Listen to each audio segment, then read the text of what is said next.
আসসালামাইকুম সবাইকে।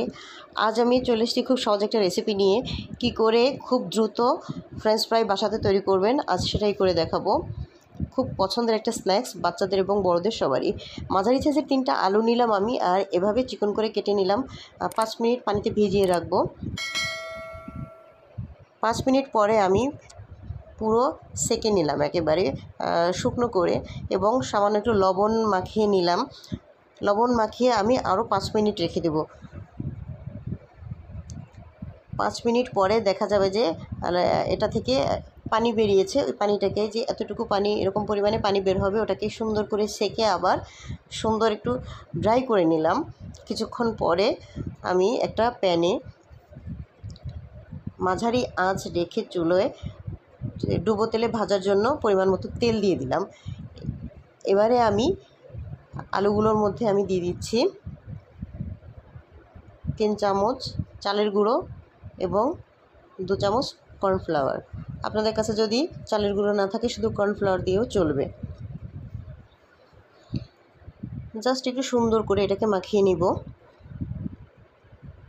ঝরঝরে করে মাখিয়ে নিব। এটা কিন্তু বেশিক্ষণ রাখা যাবে না মাখিয়ে। এভাবে মনে রাখতে হবে যে এটা চুলোতে তেল বসিয়ে দিয়ে এটা ওই সময়ই মাখিয়ে নিলে সবচেয়ে বেটার হবে। আমি সামান্য একটু মরিচের গুঁড়ো দিয়ে দিচ্ছি।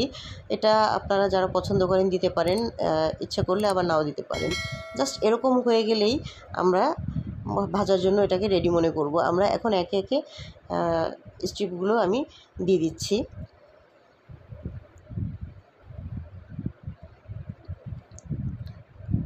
সুন্দর করে নেড়ে চেড়ে ভেজে তুলব।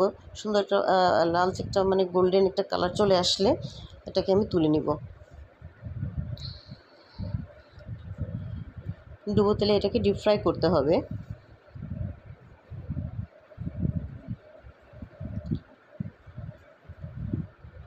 অনেকে এই অবস্থায় তুলে রাখেন, পরে আবার খাওয়ার আগে আগে আরেকটু ভেজে নেন।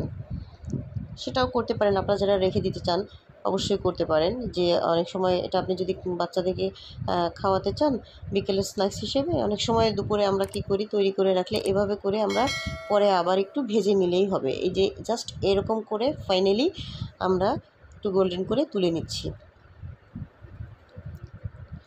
এটা কিন্তু উপর থেকে, এটার কোটিংয়ের কারণে উপর থেকে কিন্তু সুন্দর একটা মচমচে ভাব আসবে, একটু ক্রাঞ্চি ভাব আসবে, ভিতরটা কিন্তু সফট থাকবে। জাস্ট পারফেক্টলি হয়ে গেছে একেবারে কিন্তু আমার ফ্রেঞ্চ ফ্রাই।